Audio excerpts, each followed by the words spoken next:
ഒരു പെണ്ണ് വീടിന്റെ നേതാവാണ്. ഒരു പുരുഷൻ ഒരു കുടുംബത്തിന്റെ നേതാവാണ്. ആ വീട് നന്നാകുമ്പോഴാണ് ആ കുടുംബം നന്നാകുന്നത്.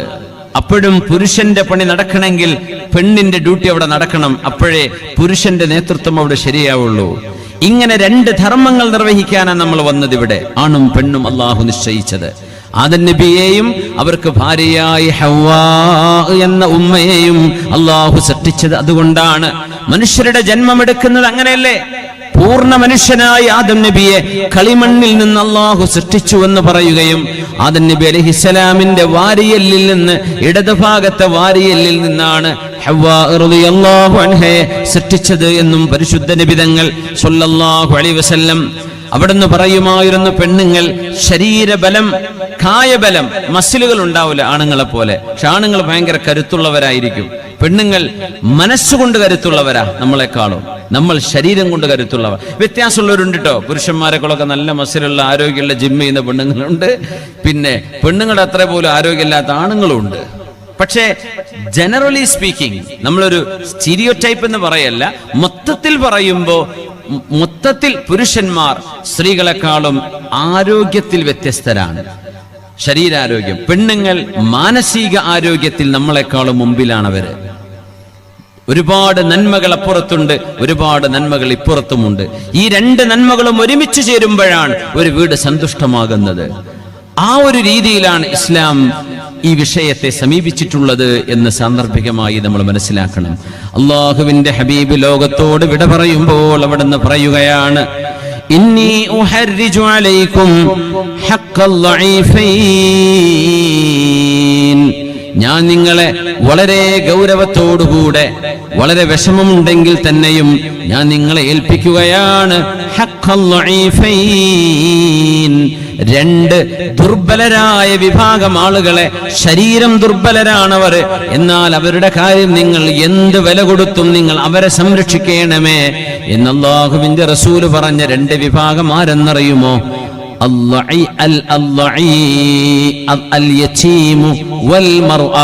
ഒന്ന് അനാഥരായ മക്കളാണ്, ഉപ്പമാർ മരിച്ചുപോയ മക്കളാണ്, അനാഥകളാണ്, യതീമുകളാണ്, ഓർഫൻസ്.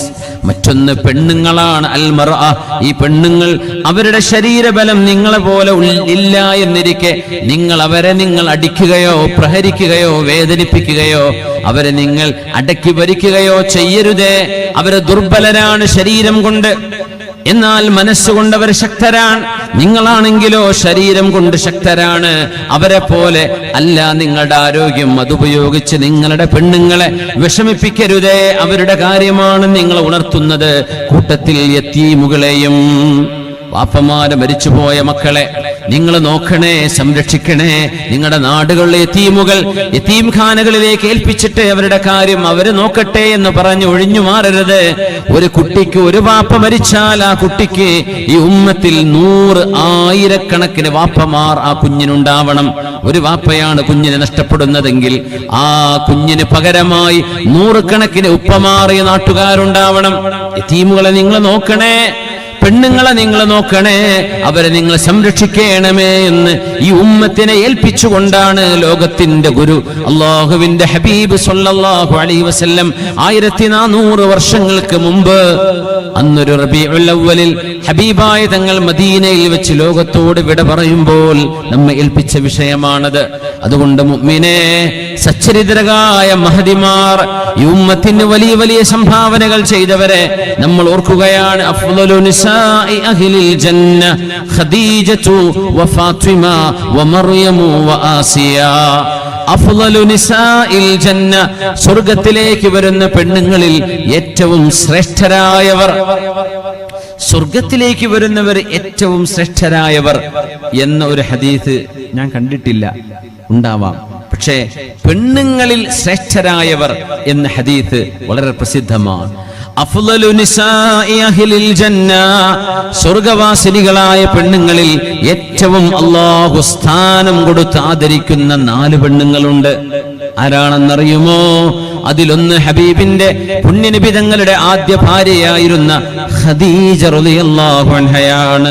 വഫാത്തിമ, ഹബീബിന്റെ മോളായ ഫാത്തിമ റളിയല്ലാഹു അൻഹയാണ്. മൂന്നാമത്തേത് ഈസ നബിയുടെ ഉമ്മയായ യേശുക്രിസ്തുവിന്റെ ഉമ്മ എന്ന് നമ്മുടെ ക്രിസ്തീയ സഹോദരങ്ങൾ പറയുന്ന യേശുക്രിസ്തു എന്ന് പറയുന്നത് ഈസ നബിയെയാണ്, ജീസസ് ക്രൈസ്റ്റ്. അതാണ് ഈസ പ്രവാചകൻ അലൈഹിസ്സലാം. മഹാനായ പ്രവാചകൻ ഈസാ നബിയുടെ ഉമ്മയായ മറിയം റളിയല്ലാഹു അൻഹ. പിന്നെ ഫറോവ എന്ന ഈജിപ്ത് കണ്ട ഏറ്റവും ക്രൂരനായ കൊടിയ കൊലപാതകങ്ങൾ ചെയ്ത പിഞ്ചു മക്കളെ കൊന്നുകളഞ്ഞ ഫറോവ എന്ന ഭരണാധികാരി BC 3-ാം നൂറ്റാണ്ടിൽ കഴിഞ്ഞുപോയ മൂസ നബി അലൈഹിസ്സലാമിന്റെ കാലഘട്ടത്തിലെ സത്യത്തിന്റെ ധർമ്മത്തിന്റെ ശത്രുവായിരുന്ന നൈൽ മഹാനായ മൂസ നബി അലൈഹിസ്സലാത്തു വസ്സലാം നൈൽ നദിയിലൂടെ അവരുടെ ഉമ്മ വെള്ളത്തിൽ ഒരു പെട്ടിയിലാക്കി ഒഴുക്കി കളഞ്ഞപ്പോൾ ആ കുഞ്ഞിനെ എടുത്തു വളർത്തിയ ആ ആൾക്ക് തന്നെയാണ് മൂസാ നബി അലൈഹിസ്സലാം സത്യസന്ദേശം ഓതിക്കൊടുക്കാൻ വരുന്നത്. ആ ഫറോവ റംസീസ് രണ്ടാമനെ ചെങ്കടലിൽ സ്വേസ് ഉൾക്കടലിൽ ഭാഗത്ത് വെച്ച് അള്ളാഹു മുക്കിക്കൊല്ലുകയും ചെയ്ത് ഇന്ന് ഈജിപ്തിലെ കൾച്ചറൽ സിവിലൈസേഷൻ മ്യൂസിയത്തിൽ അവിടെ ഇങ്ങനെ ചില്ലിന്റെ ഉള്ളിൽ കിടക്കേണ്ട മുമ്പേ ഒരുപാട് ആൾക്കാർ പോയി സന്ദർശിച്ചിട്ടുണ്ട്. ഈജിപ്ഷ്യൻ സിവിലൈസേഷൻ മ്യൂസിയം, മമ്മി ഹാളുണ്ട്. ഒരുപാട്, എനിക്ക് തോന്നുന്നു 21 മമ്മികളെങ്ങാനും അവിടെ ഉണ്ട്. ഇപ്പം ഞാൻ കഴിഞ്ഞ ഒരു 6 മാസം മുമ്പ് പോയിരുന്നു. 21ഓളം, ചിലപ്പോൾ 19 ഉണ്ടാവുള്ളൂ, ചിലപ്പോൾ കുറച്ച് ആൾക്കാരുടെ അടുത്ത് കൊണ്ടുപോകും പരിശോധനയ്ക്ക്, തിരിച്ച് കൊണ്ടുവന്ന് വെക്കും. മാക്സിമം 21 കാണാറുള്ളത്. അതിലുണ്ട് ഇങ്ങനെ കയ്യും പൂട്ടി ഇങ്ങനെ കിടക്കേണ്ട ഒരാൾ. യാ അല്ലാ, 5000 കൊല്ലം കഴിഞ്ഞു, മൂപ്പരുടെ തടി അങ്ങനെ തന്നെ ഉണ്ട്. ഇറച്ചൊക്കെ പോയിട്ടുണ്ട്, ആള് മെലിഞ്ഞിട്ടുണ്ട്. പക്ഷെ ആ കിടക്കേണ്ട റംസീസ് രണ്ടാമൻ എങ്ങനത്തെ പോക്കിരിയായിരുന്നു. അയാളുടെ ഭാര്യയാണ് ആസിയ ബീവി റളിയല്ലാഹു അൻഹ. ആസിയ ബീവി ഫറോവ ഞാനാണ് പരബ്രഹ്മം എന്ന് പറഞ്ഞ ആളാണ്. ഞാനാണ് വലിയ പടച്ചോൻ, എന്റെ മുമ്പിൽ നമിക്കണം, സാഷ്ടാംഗം നമിക്കണം എന്ന് ഫറോവ ജനങ്ങളെ നിർബന്ധിച്ചിരുന്നു എന്നാണ് ചരിത്രം. ഫറോവക്ക് സുജൂദ് ചെയ്യാതെ സാഷ്ടാംഗം നമിക്കാത്ത മുഴുവൻ ആളുകളും കൊല്ലപ്പെടുമായിരുന്നു. സ്വന്തം ഭാര്യ അത് ചെയ്തില്ല എന്നതാണ്. ഭാര്യ ആസിയ ബീവി പറഞ്ഞു, ഫറോവ, എങ്ങനെയാണ് നിങ്ങൾ ഈ പ്രപഞ്ചത്തിന്റെ സൃഷ്ടാവുക? നിങ്ങൾ വരുന്നതിന് മുമ്പ് ഈ പ്രപഞ്ചം ഇവിടെ ഉണ്ടല്ലോ, ഇനി നിങ്ങൾ മരിക്കൂലേ, അപ്പോഴും ഈ പ്രപഞ്ചം ഇവിടെ ഉണ്ടല്ലോ, അതുകൊണ്ട് പിന്നെ നിങ്ങളാണത് ഉണ്ടാക്കിയതെന്ന് പറഞ്ഞ് എങ്ങനെ ശരിയാവുക? അതിൽ പിന്നെ ഫറോവ ആസിയ ബീവിയെ വല്ലാതെ പീഡിപ്പിച്ചിട്ടുണ്ട്, ഒരുപാട് വേദനിപ്പിച്ചിട്ടുണ്ട്. പക്ഷേ ആസിയ ബീവി റളിയല്ലാഹു അൻഹ പറഞ്ഞ വാക്കുകൾ വിശുദ്ധ ഖുർആനിൽ കാണാം. ബിസ്മില്ലാഹിർ റഹ്മാനിർ റഹീം. وضرب الله مثلا للذين كفروا امرأة فرعون എന്ന് പറഞ്ഞ ഫിർഔനിന്റെ ഭാര്യ. وضرب الله مثلا للذين آمنوا امرأة فرعون إذ قالت رب ابن لي عندك بيتا في الجنة ونجني من فرعون وعمله ونجني من القوم الظالمين ومريم ابنة عمران التي أحصنت فرجها فنفخنا فيه من روحنا وصدقت بكلمات ربها وكتبه وكانت من القانتين وضرب الله مثلا للذين آمنوا امرأة فرعون സത്യവിശ്വാസികളുടെ ജീവിത വിജയത്തിന്റെ ഉദാഹരണം ആസിയ ബീവിയാണ്, ഫറോവയുടെ ഭാര്യയാണ്.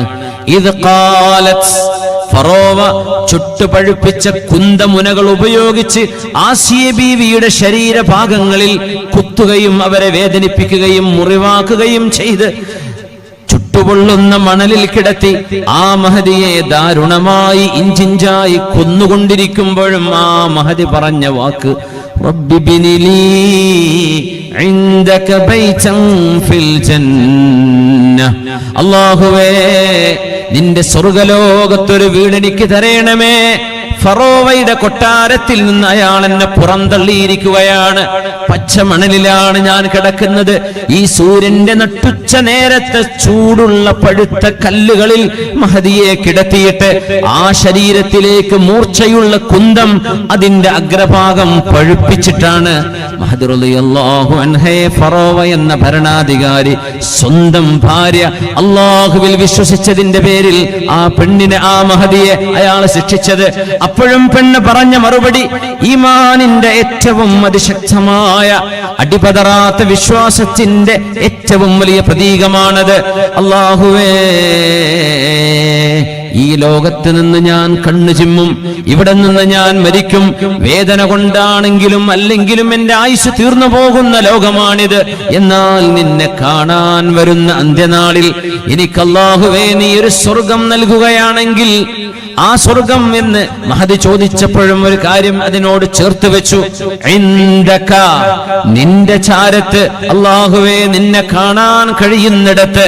അങ്ങനെയാണ് സ്വർഗലോകങ്ങളിൽ ഉന്നതമായ സ്വർഗത്തിന്റെ പ്രത്യേകത. വമിൻഹും മൻ യറല്ലാഹ മർറതൈനി ഫിൽ യൗം, ഒരു ദിവസം അല്ലാഹുവിനെ 2 തവണ കാണാൻ ഭാഗ്യമുള്ളവരുണ്ട്. സ്വർഗത്തിന്റെ ചില ലെവലുകൾ അങ്ങനെയാണ്. ചിലയിടങ്ങളിൽ അല്ലാഹുവിനെ ആഴ്ചയിൽ ഒരിക്കൽ കാണും, മാസത്തിൽ ഒരിക്കൽ കാണും, വർഷത്തിൽ ഒരിക്കൽ കാണും. എന്നാൽ നിരന്തരം അല്ലാഹുവിന്റെ സാമീപ്യം അറിയാൻ കഴിയുന്ന ഒരിടത്ത് റബ്ബേ നീ എനിക്കൊരു വീട് പണിതു തരേണമേ എന്ന് അല്ലാഹുവിനോട് പ്രാർത്ഥിച്ച ആസിയ ബീവിയാണ് വിശ്വാസിനികളുടെ ഉദാഹരണം. മുഅ്മിനീങ്ങളുടെ ഉദാഹരണം പറഞ്ഞതൊക്കെ പെണ്ണുങ്ങളെയാണ്. അതാണ് അത്ഭുതം. ഈമാനിന്റെ അടയാളം പറഞ്ഞത് പെണ്ണുങ്ങളെ, ആണുങ്ങളെയല്ല. എന്തൊരു സിറാണ് റബ്ബേ അതിൽ കിടക്കുന്ന രഹസ്യം നോക്കണേ.